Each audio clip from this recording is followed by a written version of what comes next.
Après avoir installé Matelot, vous pourrez le lancer. Matelot est un outil de model-based testing dont l'acronyme est Markov Test Logic. Créez un nouveau projet, par exemple nommez-le e-commerce.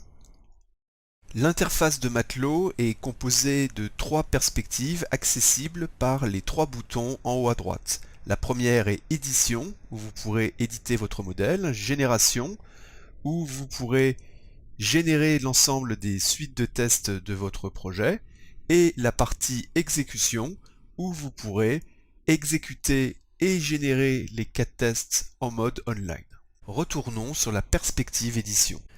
Matelot est composé de différentes fenêtres que l'on peut déplacer, fermer, modifier, docker sur d'autres endroits. Et il y a aussi la possibilité, si vous avez plusieurs écrans, de déplacer une fenêtre pour la sortir sur un écran différent.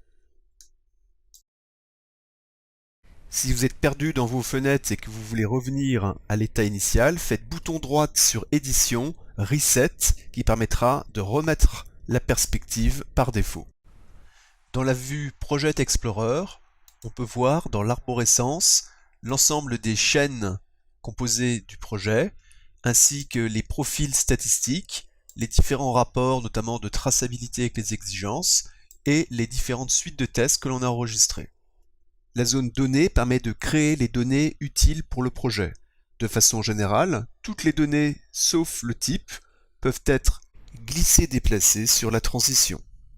L'onglet Type permettra de créer les types énumérés ou les types structurés.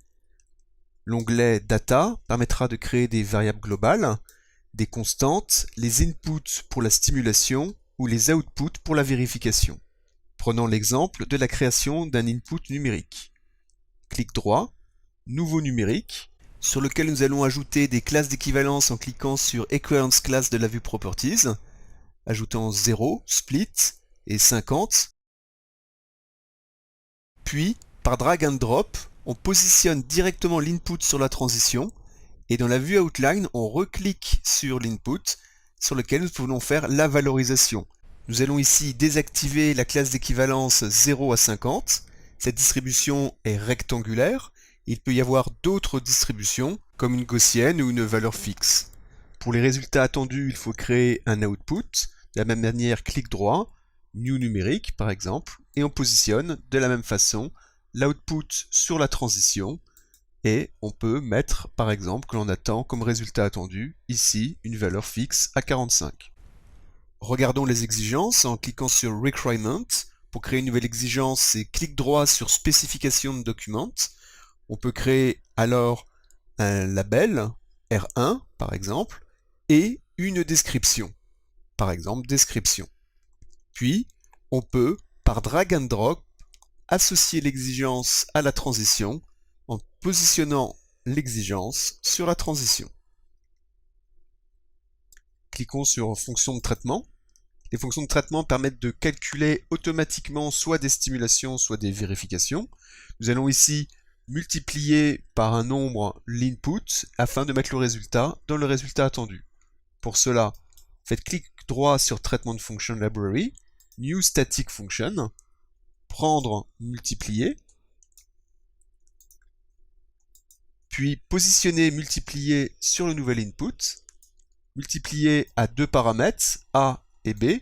On peut régler en cliquant sur A directement les paramètres en bas, ou bien par drag and drop, on peut prendre la valeur A, que l'on va multiplier par une valeur B, on va mettre par exemple 5, et le résultat attendu, on le mettra dans la transition output.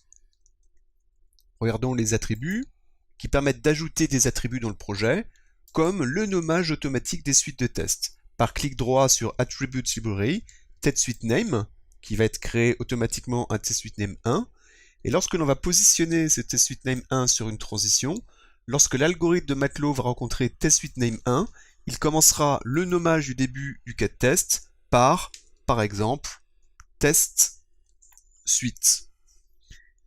On pourra créer autant d'attributs que l'on veut, par exemple TestSuiteName 2, qu'on va repositionner aussi sur une transition. Et nous allons demander cette fois-ci de prendre comme deuxième partie de nommage du cas de test l'input 1 dont nous allons prendre la valeur de sa classe d'équivalence. La valeur de la classe d'équivalence pouvant être réglée dans Data, New Input, Equivalence Class. Par défaut, c'est EC0, EC1, EC2. Et nous pouvons dire par exemple négative ou positive sup 50. Voyons maintenant le dernier onglet Test Platform. Cet onglet permet de générer du script automatiquement. Nous allons pour cela créer une nouvelle plateforme, puis nous allons lui indiquer le nom des fichiers qui seront à générer. Par exemple, un fichier par défaut, file.txt. Nous lui ajoutons une opération de test qui va être associée à un morceau de code, de script, que l'on va régler sur script file pass. Si ce morceau de script n'existe pas encore, nous pouvons l'ajouter en créant un nouveau répertoire, par exemple scripting, auquel nous ajoutons un nom, par exemple opération 1. Puis, nous pouvons créer un nouveau paramètre, par exemple input. Nous pouvons alors éditer directement ce code dans Matelot, avec le bouton droite Edit, taper la portion de code qui sera générée dans le fichier du scripting, et insérer les paramètres en faisant CTRL espace, pour aller sélectionner les paramètres du modèle ou rappeler le paramètre input. Puis glisser, déplacer l'opération sur la transition et affecter sur le paramètre input, par exemple, le new input que nous avions créé précédemment. Enregistrez le projet en cliquant sur les disquettes en haut. Si vous souhaitez revenir à une version antérieure de votre modèle, ouvrez l'historique et sélectionnez un des enregistrements automatiques que Matelot réalise toutes les 15 minutes. Regardons maintenant comment gérer le modèle. Pour renommer une transition, il faut cliquer dessus et, dans la vue Editor Properties, renommer. On aura pu aussi appuyer sur F2 qui permet de saisir directement les informations sur le modèle. Pour ajouter un nouvel état, c'est bouton droite State ou depuis la barre des menus. F2 pour renommer, par exemple, State 1. La sélection est toujours en mode état et on peut créer State 2. Pour revenir en mode sélection, c'est bouton droite Select. Vous pourrez alors déplacer une transition en sélectionnant ses extrémités. Pour créer une nouvelle transition, c'est bouton droite Link. Dans ce mode, vous pourrez créer plusieurs transitions les unes après les autres et renommer les transitions si vous le souhaitez, par exemple Loop. Vous pouvez réaligner le modèle en déplaçant les états ou bien en utilisant automatiquement les icônes permettant les alignements.